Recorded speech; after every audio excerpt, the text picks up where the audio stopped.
நண்பர்கள் அனைவருக்கும் வணக்கம்.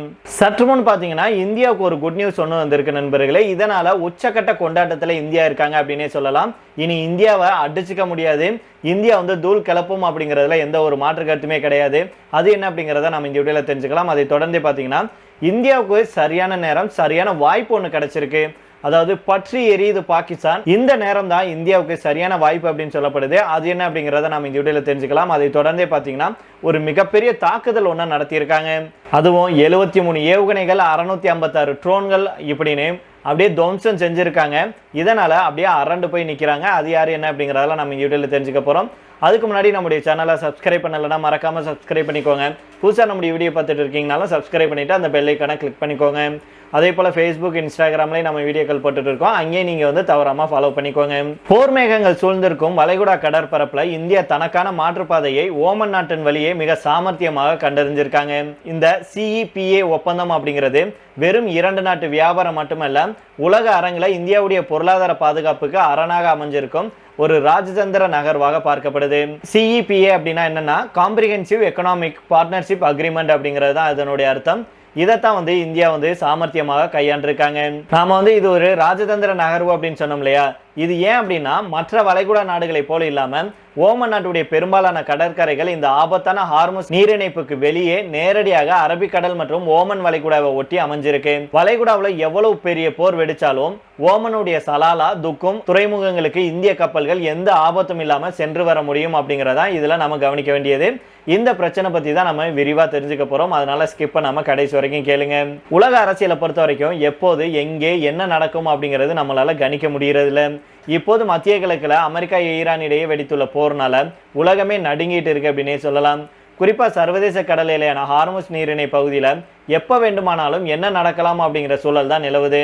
உலகமே கச்சா எண்ணெய்க்காக நம்பியிருக்கும் மிக முக்கியமான கடல் பாதை தான் இது. ஈரானுடைய இந்த போர் பதற்றத்தால சவுதி அரேபியா, கத்தார், UAE போன்ற நாடுகள் சேர்ந்து இந்தியாவுக்கு வரும் கச்சா எண்ணெய் மற்றும் எரிவாயு வர்த்தகம் கடுமையாக பாதிக்கப்பட்டிருக்கு.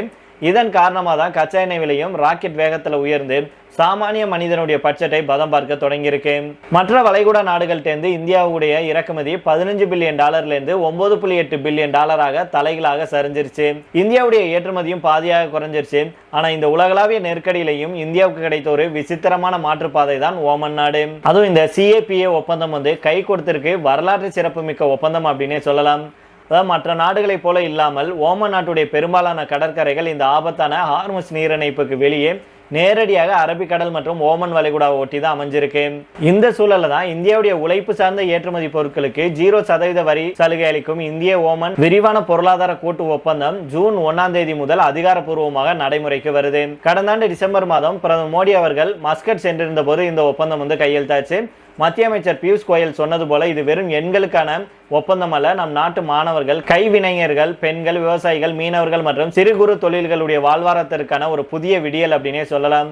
இந்த ஒப்பந்தத்தின் மூலம் ஓமன் நாடு தன்னுடைய 98% இறக்குமதி பொருட்களுக்கு 0% வரி சலுகையை இந்தியாவுக்கு வாரி வழங்கியிருக்கு. இதுக்கு முன்னாடி வெறும் 15.3% பொருட்களுக்கு மட்டும்தான் இந்த சலுகை இருந்தது. இதன் மூலம் வியர்வை சிந்தி உழைக்கும் இந்தியாவுடைய அடித்தட்டு தொழிலாளர்களுடைய கைவண்ணத்தில் உருவாகும் ஜவுளி, தோல் பொருட்கள், காலணிகள், கைவினை பொருட்கள், பிளாஸ்டிக், விவசாய பொருட்கள், மருந்துகள் மற்றும் ஆட்டோமொபைல் போன்ற உழைப்பு சார்ந்த துறைகளுக்கு 100% வரி விலக்கு கிடைக்கும். சில இந்திய பொருட்களுக்கு ஓமன்ல 100% வரைக்கும் வரி விதிக்கப்பட்டு வந்த நிலையில இனி அந்த தடைகள் உடைக்கப்படுறதுனால ஓமன் சந்தையில இந்திய பொருட்களுடைய ஆதிக்கம் பல மடங்கு அதிகரிக்கும். கடந்த ஒரு வருஷத்துல உலக நாடுகள் இந்திய பொருட்களை வாங்க தயங்கிய போதும் ஓமனுக்கான இந்தியாவுடைய ஏற்றுமதி பெரிய அளவுல குறையல அப்படிங்கிறது குறிப்பிடத்தக்கது. வர்த்தகம் அப்படிங்கிறது 2 தரப்புக்கும் பலன் தருவது தானே. நமக்கு ஓமன் சலுகைகளை அள்ளி வழங்கியதற்கு பதிலாக ஓமன் கிட்ட இருந்து இந்தியா இறக்குமதி செய்யும் எரிசக்தி, உரங்கள் மற்றும் தொழில்முறை மூலப்பொருட்களுக்கு இந்தியாவும் வரியை கணிசமாக குறைச்சிருக்காங்க. கடந்த நிதியாண்டுல ஓமன் இருந்து நாம $7.2 பில்லியன் மதிப்புள்ள பொருட்களை இறக்குமதி செஞ்சிருக்கோம். இதுல கச்சா எண்ணெய் $1.6 பில்லியன், திரவ இயற்கை எரிவாயு $1.2 பில்லியன், உரங்கள் $843 மில்லியன் அப்படின்னு சொல்லியிருக்காங்க. மேலும் மெத்தனால் மற்றும் அமோனியா ஆகியவை முதன்மையானவை. இனி இவற்றுக்கான வரிகள் குறைகிறதுனால ஓமன் நாட்டுடைய வர்த்தகம் இந்தியாவால பெரிய அளவுல லாபம் அடையும்.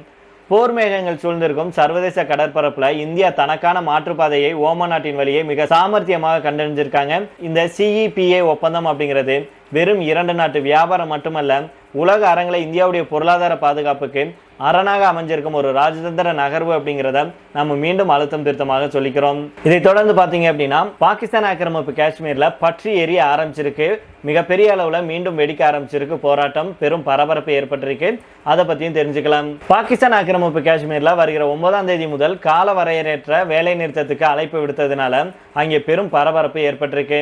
நம்முடைய அண்டை நாடான பாகிஸ்தான் ஆக்கிரமிப்பு காஷ்மீர்ல நிலவும் கடுமையான பொருளாதார மற்றும் நிர்வாக சீர்கேடுகளுக்கு எதிராக கடந்த ஆண்டு செப்டம்பர்ல கடுமையான போராட்டங்கள் நடந்தது. JAAC அப்படின்னு சொல்லப்படுகிற ஜம்மு காஷ்மீர் அவாமி ஆக்ஷன் கமிட்டி தலைமையில இந்த போராட்டங்கள் நடந்தது.